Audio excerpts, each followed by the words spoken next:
안녕하세요. 농바름의 정의사입니다. 자, 오늘 저희 농바름에서 귀농 철학 부분에 귀농 어떻게 해야 좋을까라는 그런 강의를 준비했는데요. 오늘은 첫 번째로 어디로, 그리고 나는 과연 무슨 작물을 농사 지어야 하지? 라는 그런 주제로 이 시간 강의를 하려고 합니다. 잘 들어주십시오. 네, 먼저 저희 농바름에 대해서 소개를 해드리겠습니다. 저희 농바름은 전남 모안에서 유기농 고구마를 재배하고 있는데요. 현재 6개 농가에 약 11만 평 정도의 재배 면적을 보유하고 있습니다. 다음으로 저희 전체 조합원은 약 17명 정도인데요. 그 중에 30대는 9명입니다. 그리고 귀농 인큐베이팅을 진행을 하고 있는데요. 구글에다가 농바름 인큐베이팅이라고 검색을 해보시면 무안신문에서 나왔던 기사를 찾아볼 수 있는데 그 자세한 내용은 거기를 참고해 주시면 좋을 것 같습니다. 그리고 저희 농바름은 귀농의 어려움은 협동조합의 형태로 어떻게 해결할 수 있을까라는 그런 접근 방향을 가지고 접근을 하고 있는 회사입니다. 그리고 마지막으로 저희는 직원을 양성하는 게 아니라 한 명 한 명의 소사장을 양성해서 그 소사장들이 힘을 합쳐가지고 더 큰 힘을 낼 수 있는 그런 조직을 만들고자 현재 농바름은 그런 방향성을 가지고 나아가고 있습니다. 자, 오늘의 주제입니다. 여기 보시는 것처럼 귀농할 때 가장 큰 고민이 되는 거죠. 작물을 어떤 걸 선택해야 하지? 나는 어느 지역으로 가야 하지? 제가 처음에 말씀드렸다시피 지금 현재 이 강의의 목적은 제로 베이스에서 시작하시는 분들을 대상으로 하는 그런 정보를 공유하는 것입니다. 그래서 제로 베이스에 있으신 분들이 많이 고민을 하죠. 나는 어떤 작물을 농사 지어야 하고 또 나는 어떤 지역으로 귀농을 해야지 좋을까? 라는 그런 고민을 많이 하시는데요. 그런 고민에 대한 답변을 함께 찾아가 보는 시간이 됐으면 좋겠습니다. 자, 먼저 지역에 대해서 선택을 할 때 여러 가지를 고려해야 되는데요. 그 중에 제가 몇 가지 리스트를 뽑아왔습니다. 먼저 첫 번째로 이 텃세라는 게 생각보다 굉장히 어려운 거거든요. 저도 여기 왔을 때 저는 물론 매형역에 살고 있어가지고 그런 텃세에 대해서 많이 덜 느꼈는데 그렇지 않은 분들 중에 굉장히 이것 때문에 어려워하셔가지고 실제로 귀농을 포기하신 분들도 굉장히 많이 있더라고요.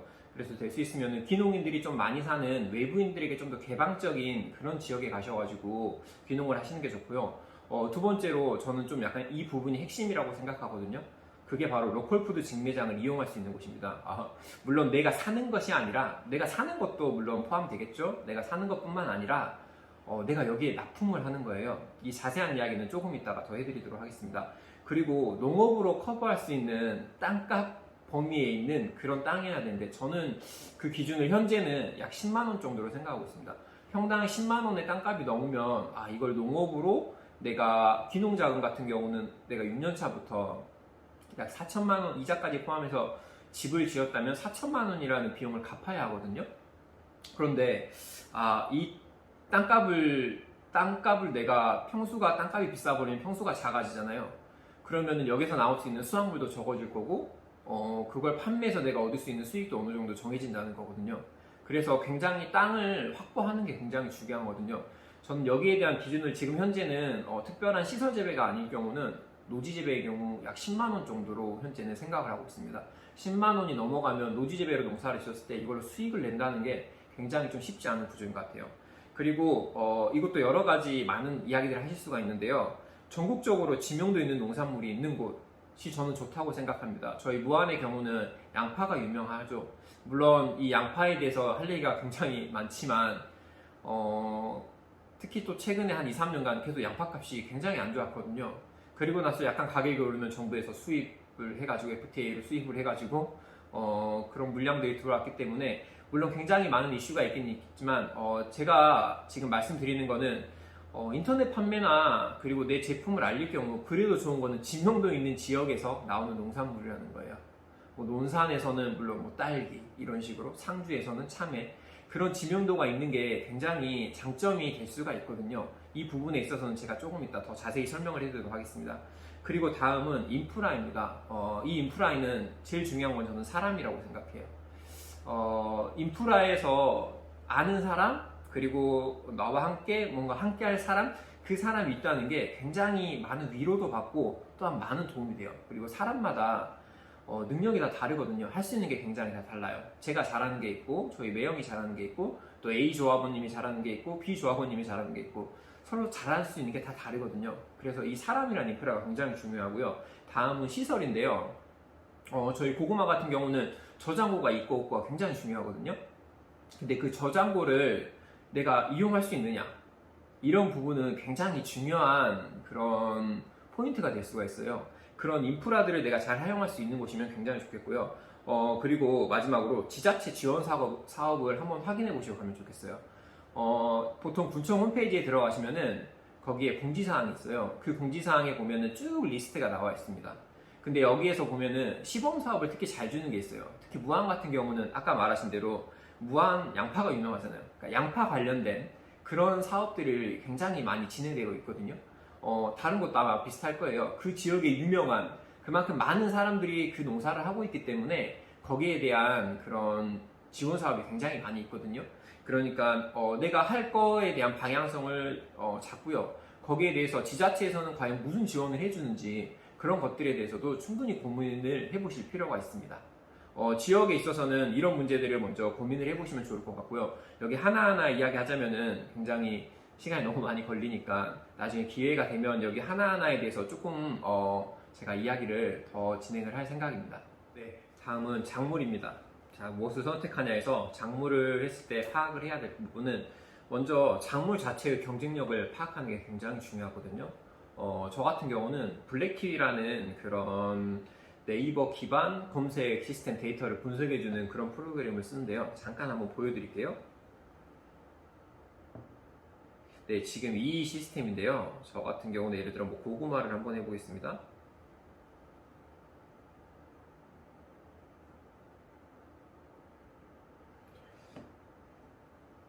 네, 로봇이 아닙니다. 체크를 하고요. 그러면은 현재 이제 데이터가 쭉 뜨게 되어 있는데요. 여기 보시면은 고구마 월 검색량이 나오거든요.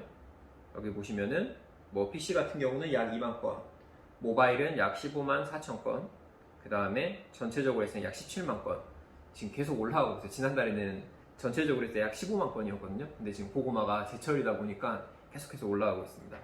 그럼 여기 있는 데이터들을 보고 특히 이제 기본적으로 확인하셔야 될 것은 여기 있는 이 전체 검색건이에요. 이 전체 검색건이 1000건도 안 되는데 이거를 한다는 거는 쉽게 말하면은 나는 알지만 다른 사람은 이 작물에 대해서 모르는 거예요.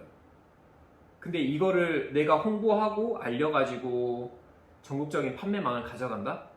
그거는 대기업이나 할 수 있는 겁니다. 우리 같은 농부들은 그거를 하기는 굉장히 어려워요. 그래서 내가 작물을 할 때 물론 특이한 거, 이제 조금 있다가도 제가 그런 내용을 썼지만 특이한 거 하는 거 좋은데 본인은 좋지만 이거를 판매하기는 굉장히 어렵다는 거예요. 그러니까 그런 부분을 꼭 참고하셨으면 좋겠습니다. 그래서 너무 나만 아는 거, 그리고 정말 좋다더라, 이건 아직 남들은 잘 모르는데 정말 좋다더라고 누가 소개시켜주면은 그런 작물은 쉽게 접근하시면 안 돼요. 판매하기가 굉장히 힘들어요. 왜냐면 다른 사람들이 이게 어떤 건지도 모르는 거거든요. 그러니까 먼저 작물에 대한 경쟁력을 파악할 때 최소 10,000건 이상, 월 검색력 최소 10,000건 이상 나오는 그런 작물들로 시작을 하시는 게 좋습니다. 자, 다음 두 번째로 아까 첫 번째도 이야기한 거지만 지자체에서 종자를 지원해주는 그런 사업들이 있어요. 이런 작물들은 정말 웬만하면 하지 마세요. 나뿐만 아니라 우리 지역에서 한 번에 다 하기 때문에 그 물량이 같은 시기에 한 번에 엄청난 물량이 쏟아집니다. 그러면은 당연히 제 값을 못 받고요. 그리고 이게 좀 좋다 그러면 옆에 지역에서 또 따라 하거든요. 이런 것들은 정말 절대 이익을 볼 수가 없어요. 이건 정말 안 했으면 좋겠고, 다음으로 제가 처음에 귀농하신 분들이 가장 많이 생각을 해야 될 부분이 바로 이 로컬 푸드를 이용하는 방향이라고 생각하거든요. 근데 이 로컬 푸드를 최적화하기 위해서는 여기 나온 대로 다품종 소량 생산을 해야 해요.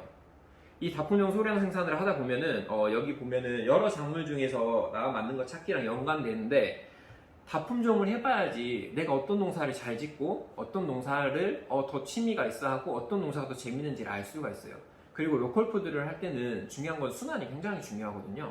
근데 이거를 나는 한 작물만 처음부터 하겠다? 그런 고집을 가지고 들어가시면 안 돼요. 물론 판매처가 있고 인프라가 있으신 분은 그렇게 하셔도 되는데, 아까 말한 제로 베이스에서 시작하시는 분들은 내가 로컬 푸드를 한번 시장 방문을 꼭 해보세요. 로컬 푸드를 일단 이 이야기는 조금 이따 더 자세히 해드리도록 하겠습니다. 그리고 아까도 말씀드렸지만 제발 특이한 거, 이런 거 하지 마시고 접근성이 좋은 거, 아까 제가 말씀드렸죠. 월 검색량 최소한 몇천 단위 이상은 나와야 돼요.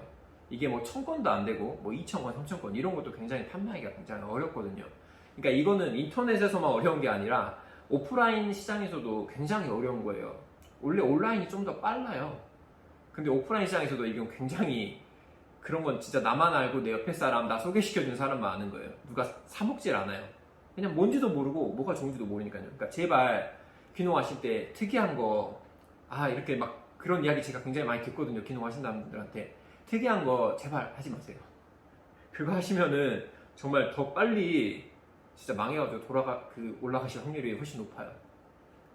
자, 그리고 아까 말한 대로 다품종을 해보면서 나랑 유난히 맞는 농산물들이 있거든요. 그런 것들을 조금 늘리고 조금 늘리고 조금 늘려가면서 준비를 하시는 게 좋습니다. 그리고 장기적으로는 한 작물에 장인이 되셔야 돼요. 여러 작물을 많이 자라는 것보다 한 작물 정말 잘하게 되시면은 또 한 작물, 그걸 잘하게 되면 또 한 작물. 판매도 마찬가지입니다. 판매도 이 해 거 잘 팔았다. 그러면 이제 그때 하나 다른 거를 해보는 거예요. 그러니까 먼저는 로컬푸드를 잘 이용하시면 좋겠고요. 그리고 시장 조사를 꼭 로컬푸드 가서 해보세요. 로컬푸드에서 어떤 게 내가 좋은지. 그러니까 아까 말한 대로 지역을 선택을 할 때 굉장히 제가 중요하다는 게, 로컬푸드가 초반에 로컬푸드를 어느 정도 잡으시면 최소한 연매출 2, 3천만 원 정도는 세팅을 할 수가 있어요. 로컬푸드를 잘 잡으시면은. 그러니까 작물 선택하실 때도 일단은 내가 처음부터 내가 다 아는 거 아니거든요. 내가 귀농에 관련해가지고 아무리 공부 많이 하고 갔다고 해도 내가 다 아는 거 아니에요. 그러니까 제발 작물은 좀 더 넓은 마음을 가지고 가서 내가 경험해보고 선택한다고 하시면 좋겠어요. 근데 일단 중요한 거는 바로 돈 되는 것들 있잖아요. 그런 것들을, 왜냐면은 수익을 계속 내야지 귀농을 유지할 수가 있거든요. 그러니까 그런 것들을 바로 좀 로컬푸드에서 잘 나가는 것들은 실행을 바로 같이 하시면 좋겠어요. 그렇게 해가지고 작물은 접근을 하시는 게 저는 낫지 않나라고 생각을 합니다. 네, 두 가지에 대해서 한번 세부 사항을 한번 알아봤습니다. 먼저는 지역, 그 다음에 작물에 대해서 어떤 거를 고려해야 될지 한번 알아봤는데요. 오늘 영상은 길기 때문에 이 정도에서 줄여야 될 것 같고요. 다음 영상은 그러면 그 두 가지 중에서 나는 뭐가 더 중요할까? 그런 거에 대해서 한번 같이 고민을 해봤으면 좋겠습니다. 자, 일단 오늘은 영상 길이가 있어가지고 이 정도에서 마치도록 하겠습니다. 다음에 또 찾아뵙겠습니다. 농바름의 정의사였습니다.